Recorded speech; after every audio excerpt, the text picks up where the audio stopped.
1983 என்ன ஆகுதுன்னு பார்த்தீங்கன்னா, இந்த ஈரான் பேக்டு ஹெஸ்புல்லா இருக்காங்கள, இவங்க லெபனானில் நிறைய தாக்குதல்களை முன்னெடுக்க ஆரம்பித்தாங்க. அதுவும் குறிப்பாக தற்கொலைப்படை தாக்குதல்கள். அவங்களோட தாக்குதல் பாணி அப்போ எப்படி இருந்திருக்குன்னா, இந்த கார் மாதிரியான வாகனங்கள் இருக்குல்ல, அதுக்குள்ளே நிறைய பாம்ஸை வச்சு லோட் பண்ணி அமுச்சு விட்டுருவாங்க. அதை ஒருத்தர் ஓட்டிகிட்டே போவார். அந்த நபர் ஒரு குறிப்பிட்ட டார்கெட்டை ரீச் பண்ணதுமே அந்த காரோடு சேர்ந்து தன்னையும் வெடிக்க வச்சுருவார். அதுக்கப்புறம் சுற்றி இருக்க பகுதி எல்லாமே எப்படி இருக்குங்க, போர்க்களமாக காட்சி அளிக்கல, அது போல் தாக்குதல் தான்.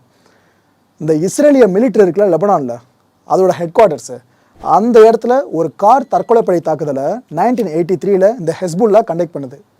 இதோட நோக்கமே பார்த்தீங்கன்னா, இஸ்ரேலிய படை இங்கே லெபனானில் இருக்கக்கூடாது, வெளியே ஓடணும். இஸ்ரேலிய படை மட்டும் இல்லை, மேற்குலக நாடுகளோட படைகள் இருக்குல்ல, அதுவும் லெபனானில் இருக்கக்கூடாது, வெளியே ஓடணும் அப்படின்னு சொல்லிட்டு தான் இந்த ஒரு தாக்குதலே பண்ணியிருந்தாங்க. இதோட விளைவு என்ன தெரியுமா ஆச்சு?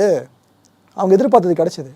லெபனானில் இருந்து பெரும்பாலான இஸ்ரேலிய படை வாபஸ் வாங்கிச்சிங்க, அவங்க கண்ட்ரிக்கே கிளம்பி போனாங்க.